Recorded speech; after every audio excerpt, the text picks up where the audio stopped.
أعوذ بالله من الشيطان الرجيم. بسم الله الرحمن الرحيم.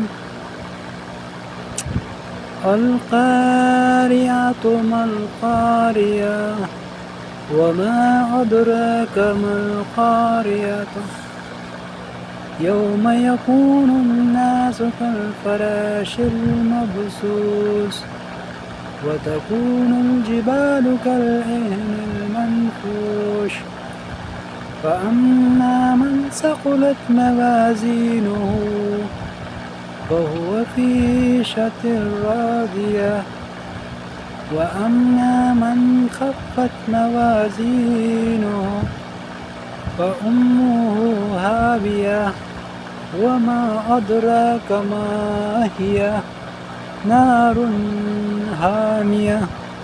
صدق الله العظيم.